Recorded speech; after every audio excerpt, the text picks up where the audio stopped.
6:47 in your Smart Start, starting with several breaking stories we've been tracking all morning. Here in Rochester, a triple shooting overnight that happened just before midnight near Hudson Avenue and Sobieski Street. All three victims did go to the hospital, all three expected to survive. The people shot, 2 women and a man in their 30s. RPD is still investigating. No arrests have been made. A man is dead after he was hit by a car in Genesee County. Authorities say around 8:20 last night in the town of Alabama, Richard Jones, a 44-year-old, was crossing Route 63 when he was hit. Jones died at the scene. The investigation continues.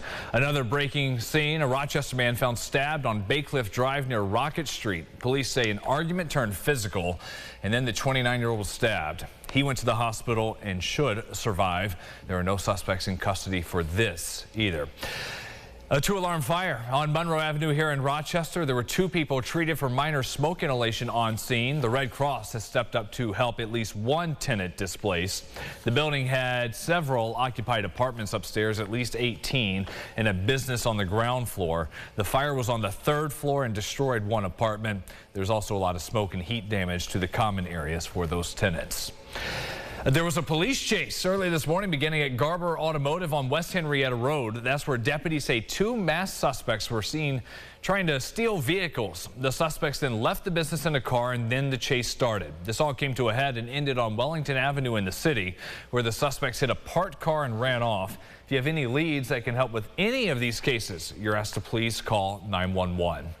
This morning, students and teachers are going back to school for the new day in Hilton. Just 1 day, not even 24 hours, after a threat about pipe bombs forced district leaders to evacuate all the buildings and send everyone home for the rest of the day. Jatira Marsh is live in Hilton this morning with what families need to know and the latest on this threat. Jatira. Brennan, good morning. I'm in front of the Hilton High School, expecting to see law enforcement here to make sure that families are reassured that everything is safe. All of this coming after families, students, staff dealt with a very unsettling situation for a few hours yesterday. Roughly around 8:30 yesterday, the Monroe County Sheriff's Office was notified of an anonymous email stating pipe bombs were placed in the Hilton School District office, the superintendent's home, and multiple school buildings. After further investigation, nothing was found, and 5,000 students were reunited with their families safely. Parents share relief that the situation has been handled, and the school superintendent says today will look differently. The kids are outside. You could access them. I had to walk a ways to get down here. But I felt they handled it pretty well. I mean, in a moment's notice for the whole school district. We will have law enforcement present at all campuses, both at the morning and evening times of pickup and drop off and throughout the day. We've also worked with our support staff to make sure that we've activated our trauma, illness, and grief plan, as we realize that this can be stressful and induce anxiety for many of our students and our community and our staff members. Again, no bombs were found. Students and staff are safe. The bomb threats came in the form of an email sent out to news stations. The anonymous writer wrote that a book, an LGBTQ+ book called This Book is Gay, available to students, is the reason for the threats. Representatives from the Rochester area condemned what they're calling a hate crime, citing a law passed last year to combat crimes just like this. Live in Hilton, Jatira Marsh, News 8. Brennan, back to you. All right, thank you, Jatira. School day just about get going. We'll turn now to the Finger Lakes, Ontario County. The sheriff there has announced the arrest of a corrections officer accused of eavesdropping in on the county courthouse. Authorities say it was back in January. They were notified that Deputy Adam Broadwell, who was assigned to security at the courthouse, was using an electronic hearing device to listen in on others' conversations there. They later learned the deputy was reassigned to the jail. Again, he's been arrested, facing charges including eavesdropping, possessing an eavesdropping device, and official misconduct. A former local pawn shop owner will spend 4 years in prison for selling stolen goods.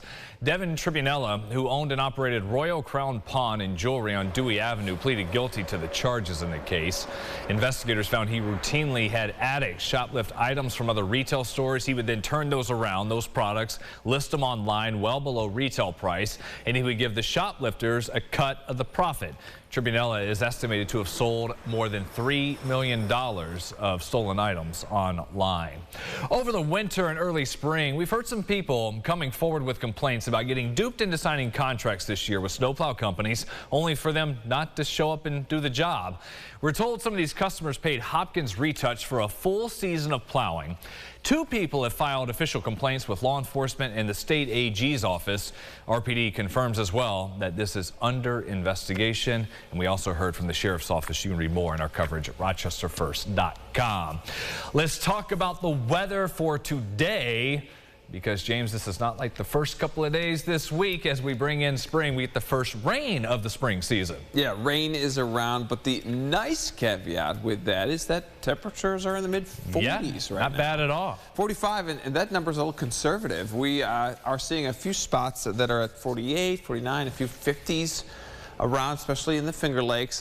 Most folks should get into the 50s. If you're not there now, that car thermometer should spit out to 53, maybe 54 as we get through the afternoon. Yes, rain showers, but there will be some dry time mixed in there as well. The front passes through early this afternoon, and then we turn cooler. Say goodbye to the 50s in the 8-day forecast. We'll take a look at that at the end of the show. Brennan? All right, thank you, James. Sunrise traffic now at 6:53. That one accident just told you about, East Rochester, North Washington Street in East Linden. Another new one popping up here on the map out Webster, getting out towards the town of Ontario. That's Lake Road and Salt Road coming in just about 5 minutes ago. Another look at sunrise traffic at about 7:25 during CBS Mornings when we see you then. A lawsuit has been filed against RealEats in Geneva after its sudden closure, claiming it did not give employees enough advance notice of the shutdown as required by law.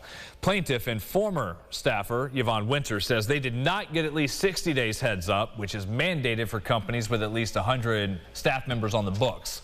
Winter also argues RealEats failed to pay her and other employees their wages, salary, or accrued vacation pay in the 2 months after they lost their jobs. With a national mental health crisis affecting so many children, the local-based nonprofit, the Children's Agenda, has released a new poll taking a deep dive on concerns from parents. This is the 3rd poll done by the group, surveying roughly 600 parents in Rochester and Monroe County. Among the takeaways, 2 out of 5 parents say their child has struggled with mental health since going back to the classroom.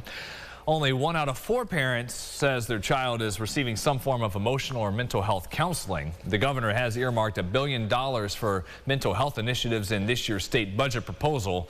Local leaders add still more needs to be done. And we're getting on the school bus, maybe having a rain jacket with you. Isolated showers around mid-40s, mid-50s later today. So it's all falling as rain. There will be some dry time in there as well. And we are cool, Brendan. That's going to be the story for the rest of the week. All right. Thank you, James. Thanks for watching us here at News 8 at Sunrise. CBS Mornings coming up next. See you back here in half an hour.